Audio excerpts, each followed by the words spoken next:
G'day guys, Editor Pete here. I just noticed as I've started editing this video that for some reason I have this angelic glow around me for the entire video. Hopefully it's not a sign of things to come anytime soon. I think there must have been a little bit of fog on the camera. So anyway, if you find that annoying, I really apologize. Let's just get into the content though.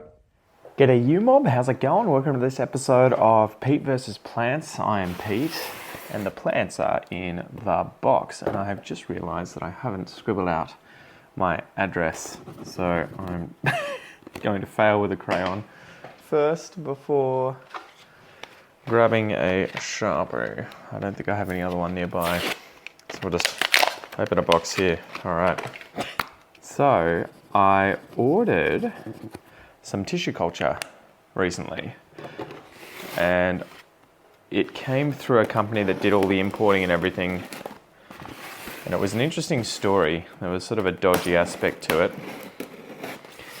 So I saw this come up in one of the groups that this company was doing a sale, a pre-sale, where you had to buy before they imported, and it was going to be like a 2-week wait until everything came in.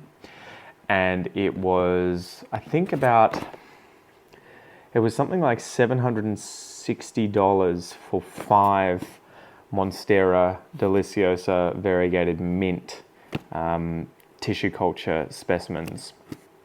And I'm assuming they're individually packed. I will show you shortly. So not being able to help myself, I jumped on this straight away because I've had a bit of luck with tissue culture recently. I seem to have the method of acclimation down. Again, knock on wood. And so I thought it'd be cool to kind of try and get ahead of the curve here in Australia. Monstera mints haven't really made it here, at least the really, really nice ones that you see in Kaylee Ellen's videos and everything from overseas in the UK. So anyway, I jumped on it and I thought that was a pretty fair price, to be honest, because I think you could sell them for hundreds, maybe $1,000 or so, because the market's, pretty open. So if they were acclimated and they'd sort of grown to a small size, you could probably sell them for probably 3 or 4 figures. And so I was like, you know what, screw it, I'll give it a go. I'll lash out and get 5. That was the max. You could get 1, 2, or 5. I think they were the options. Now, I kept wanting to open the box. I'm like, God damn it, pretty sharp, I'll open it. Now the dodgy thing that happened was that the company was obviously not expecting so many people to lash out and sign up straight away.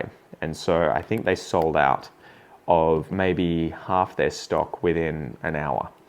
And so what they did was then double the price of everything or thereabouts. They increased it significantly. And all of a sudden the website had, say, I think it was like $199 originally for 1 tissue culture Monstera mint, and then all of a sudden it was $399. And they sent out a message on their Facebook page and in the ad that they'd run, or the thing that they'd shared, saying that they had realized that other people in Australia were selling the same TC and it wasn't fair to have the prices so low. It wasn't fair, guys. So me being me, I kind of called them out and said which stores I'd like to see, which stores are also selling something that I haven't seen sold anywhere else but you guys. You seem to be the first to be doing this. And they were like, it wouldn't be fair to mention those. And I was like, send me a private message, and they just didn't reply. So I felt like that was a bit of a cash grab. I think they realized how much people were interested in this product and that they had obviously lowered the price, or they had started at a level lower than they could have. And so they worked out that supply and demand, they worked out the relationship there, and that they could up the price and that people would still buy it. And to be fair, I guess all's fair in love and war, right? In business, that's how it goes. They upped the prices. They did honor the previous sales. I think if they hadn't and they had tried to increase the bill after we had paid, that would be illegal, and we could go to the ACCC, the Australian something commission, in order to effectively sue them. So they didn't do that. They did honor that initial sale, but talk about sort of dodgy. It's one thing for you to change the prices in my mind if you realize, oh crap, I've actually started selling these things at a very low price. But I think coming up with a bullshit reason especially something that transparently bullshit of like, it's not fair to all the other companies that are also selling, like, pull the other one, mate. Like, really, it's not fair to other companies for you to sell something cheaper than them. Are you fucking serious? Like, come on, get your hand off it. Anyway, we're unboxing it. I got mine, I'm happy. I've already sold one of these, actually. I sold one today. So yeah, I'm hoping that everything looks good in here. Oh, okay, so here we have our little baggie. I'm sort of unsure. One of these looks like, I guess we'll see how we go. But they look okay. I guess we'll see. Some of the roots look a little brown, so I'm sort of a little nervous. It's the first time I'm seeing it. I haven't actually imported tissue culture like this where it's individual plants that have been placed in their individual wrappers. Normally I get flasks and then deflask them, I guess. Is that what you would say? You would open the flask and then be like, one at a time. So here are these Monstera mints. Now, the thing that is making me a little bit nervous is the color of some of these roots. So I'm not 100% sure. It's interesting, they're kind of in bags there with no substrate around them whatsoever. So I don't know if this person has received them and then deflasked them himself and then sent them out, deflasked, cleaned them, hopefully used an antifungal and everything like that. And they just seem to be sealed in plastic like so. And this just feels a bit iffy. I think I would have preferred to have received these obviously in the media that they were in. See, that makes me nervous, but I guess we'll just have to plant these guys up and see how they go. And it's interesting, they kind of have a mix of different sort of levels of variegation. So I guess I'll show you each of them. So there's the first one here. And it looks like it's got one big root but nothing else. So I wonder if the rest rotted off or if it's just sent out a single large root. Tip of the root looks healthy, so it looks good. This one is the second one here, okay, so this one looks good. You know what, I haven't turned the light on. God damn it, guys. Having a brain fart today. Okay, so I just realized that I hadn't turned the light on. I'll start that again and I'll show you them. All right, number one here. And the reflection is going to be a pain in the ass, but I'll see if I can do it without the reflection. Single big root tip looks healthy, it's growing. Yeah, there's number one. Number two looks like it's got multiple plantlets at the base here. Again, sorry about that light. The roots look good, there's two big roots here. Again, I'll plant it up and see how we go. This one is quite white in its variegation. This one looks most promising. In terms of variegation, that looks really nice. Hopefully you can see that if I angle it. One big root again. The next one has a bunch of roots. This is probably the greenest one. Almost looks like a Thai, Monstera Thai. And yeah, it's got multiple roots, but they're brown. So I don't know if some of these have rotted off. That looks a little dodgy to me. So I'll have to have a look at that when I pot it up. And then the last one is this one. Again, good variegation, strong root, looking good. So I think what I'm going to do to begin with is stop the video and just take some photos of these for my own. Just take the tape off. For my own records. Yeah, so I guess we'll do that. And then we'll come back and pot them up. Okay, so because of how they are, I think what I'm going to do is take them out of these bags and pot them all up today. I have a feeling they've been taken out of whatever medium they were in and they have been rebagged up and there is air in these bags, so I'm worried that it's not sterile. So what I'm going to do is chuck them back in their little container here and then put them in the fridge whilst I do the dishes and boil up some moss after that. So yeah, the kitchen's a bit of a mess. I have to deal with that first. But then I'm going to sterilize and boil up some moss and some perlite. And I'm going to then put them into those sort of small cups, Dixie cups, whatever you want to call them. These sort of cups, you can do it with holes in the bottom, you can do it without that, it doesn't really matter as long as you are monitoring the amount of humidity and moisture in there, and then I will put it in an enclosed container like a prop box for now. Okay, so that's what we're gonna do. Let's go do it. Okay, so for the most part, dishes dealt with. Now I have a prop box here that has sphagnum moss in it with perlite mixed in, and I'm just going to push the little, what would you say, drainage thing down here, the little plug in the sink. Hopefully you can sort of see what's going on. So I've got a whole bunch of perlite mixed in with this moss, but this moss is not sterilized. So I'm just gonna chuck this into the sink after pushing the plug down. We'll do a significant amount, just so that we've got more than we need. And I do wanna make sure I get most of this perlite in there, because there was a bunch of moss on top that didn't have much perlite in it. So I kind of want that's in there just to make sure that it doesn't clump together too much with too much moisture in that moss and then cause root rot. I found that it's worked well, and that's what was sort of suggested to me. So I'm just going to sort of mix this up a bit. And then I have pre-boiled a bunch of water here that I'm just going to pour in over the top of this moss.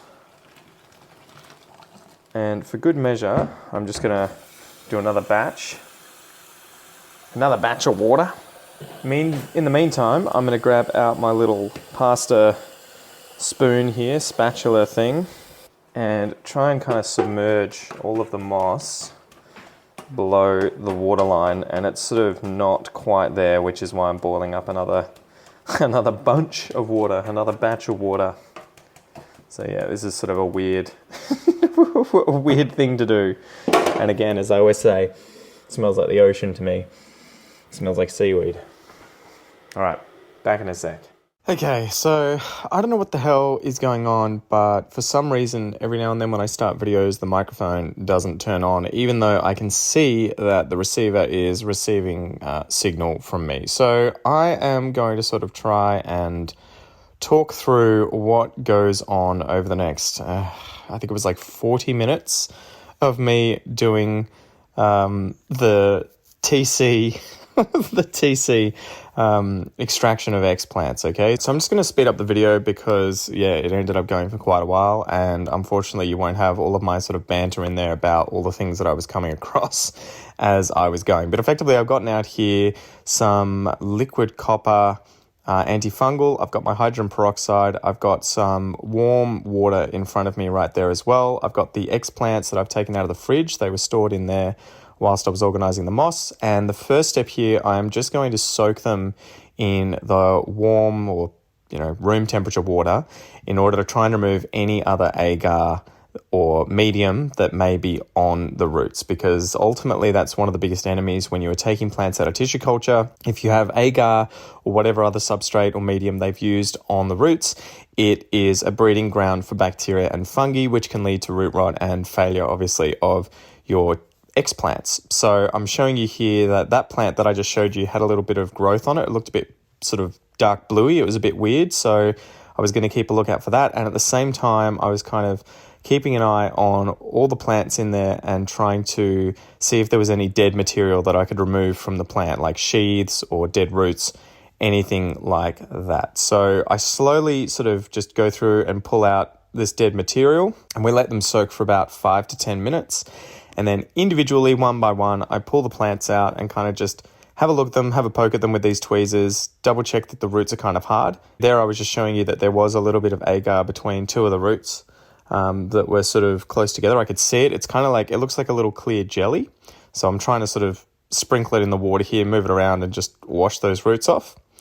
And then now I'm getting the hydrogen peroxide solution ready. So I'm just getting it to about 3%. So I pull out here 60 ml of hydrogen peroxide at 6%. And I go and get 60 ml of water and mix them together to obviously reduce the concentration by half to 3%. And it's just in another bowl. It's sort of off screen here. And then I take these plants out one by one and put them into the hydrogen peroxide solution to hopefully kill off any bacteria or fungi or other nasties that are in and around the roots or on the plant. I found out later that this process had already happened and that the person who imported these into Australia had actually bought them from a place that takes them out of the agar, processes them, and then sends them out in the little packets that I got. But because they've been sitting in there for so long, like for a week or so, I was a bit worried that they might have things growing on them from inside the packet because it's a unsterile environment. And so I decided to just go through this process one more time to just double check. So yeah, I gradually go through all these plants and I soak them in the hydrogen peroxide. You can see it there on screen now. You probably can't see, but it's actually sort of bubbling away. I can see a sort of fizzing around the roots and the plants. I flip them over and just submerge every single part of each of the explants in the water or in the hydrogen peroxide solution here. And now I prepare the antifungal. So this is liquid copper. I got this from Bunnings. I'm taking out 5 milliliters, putting it into a liter of water. It's like fluorescent blue. I'm then mixing up the water or the solution rather, and I put it into a bowl. Now the first thing that I did here was take it directly out of the hydrogen peroxide, and I noticed this chemical reaction happen instantly. And I was thinking, that's probably not good, because even if it's not going to harm the plant or whatever, it's probably affecting whatever the copper, what's the word for it? But the way in which the copper is inside that solution. So I ended up tipping this out and remaking the solution and getting some water to just kind of dunk the explants in out of the hydrogen peroxide to wash it off and then put them in the solution. And you'll see here that they're not reacting the same way anymore with the copper solution. So yeah, this is just a sort of dilute copper solution which is meant to kill off fungi. So we go through, we do that with each of these plantlets. And again, I leave them in there for probably about 10 minutes. So I go and then organize the little cups that I'm going to go and put these plants into. These are just little Dixie cups. I like clear ones so that I can see the condensation on the inside and see how the roots are developing, obviously. And I've just numbered all of those cups so that I can keep an eye on the different plants and remember how they're going if any of them are having trouble, and I can sort of check back and see what they're up to. And I've sold one of them actually, so that's another thing. I can obviously list them up as different numbers and sell them off. Okay, so now I have come back to the sink to pick up the moss and perlite. I'm just currently looking for a container in which to put it. So I've grabbed out one of the prop boxes that I used, and I'm just sterilizing it, trying to clean out any of the bacteria or fungi or other stuff that could be in there. I've just used some disinfectant, some spraying disinfectant, give it a rinse after that. Now I pull the moss sort of against the side of the sink and just try and squeeze out as much of the water as possible. And you'll hear the perlite in there crunching. Like I'm really using as much strength as I can to just get rid of all the water. It's still moist even after you've done that. And then I separate out the chunks that I've sort of created by compressing it all to make sure it's light and airy. So we bring that back. Now, the next step is to just put a little bit into each of these cups, so a little bit of the moss and perlite at the bottom, and then I kind of go through and individually wrap each of the explants up around the roots and the base, not submerging the base too far down into the perlite and moss, and then I lightly push it into the cup, and I'm just making sure that the moss is kind of packed in around it to support it, the explant there, but also not so that the moss isn't touching any of the leaves, so that you don't have like these leaves sunk down into the moss, because again, I kind of just want to avoid any bad things getting onto those leaves and potentially causing any issues. I'm also aware, or trying to be hyper aware, of compressing the moss when I push it into the cup. So you want it to be light and fluffy. You want it to be in contact with the roots of the plant so that obviously that moisture and humidity is around the roots, but you don't want it to be compressed so much so that there's sort of water pooling around the roots and it's not getting enough oxygen and you can have root rot issues. I'll also add here that you can probably see the color has changed in that antifungal liquid copper solution. So there's obviously some sort of a reaction that takes place in there. So yeah, I just go through one by one here, putting the plants into their little cups. Again, just delicately kind of making sure that the whole base of the plant is in contact with the moss, but it's not compressed too much. I like using the chunky perlite just to make sure it's aerated slightly. And I think the ratio is about 20 or 30% chunky perlite to moss. And if you're looking for this stuff in Australia here, you'll find it cheapest, the chunky perlite, at hydroponic stores. Compared to somewhere like Bunnings, where I've found that it's only the small stuff and it's really expensive per bag. You can get like 100 litres of chunky perlite from hydroponic stores for like $30. You know, it's ridiculous. 100 litres, it's a huge bag. So yeah, I bought one when I first got into plants, and I'm still slowly chipping away at it. I haven't even gone through half of it, I think. There was that much of it in there. So I've put all these plants together, and then because these guys were a little tall, I had to come up with a way of putting them inside a prop box to keep that humidity high. So I'm just using my standard prop box, but putting it up on its side like this so that I can stand these guys up and they've got a bit of vertical space. So yeah, it's not that hard. You can, obviously find a deeper box if you want, but something like this will do for now. And then I was pretty much just saying that I'm going to go through the process of leaving it in there for like a week or so and then slowly cracking the box open gradually to reduce the humidity over several days, dropping it down and maybe 5% every few days. So you can sort of just put a hygrometer in there and then gauge it as you slowly open the box more and more and more and just see it go to 95%, 90%, 80%, etc. All right, so this is where they're going to live right now. Here's the light up here, and we've got a little bit of shade from this variegated philodendron bell marks and this Jose Bueno. So hopefully that's enough light for them, not too much, not too little. And hopefully they stay strong and healthy, and I'll come and check on them every single day and wish them the best of luck.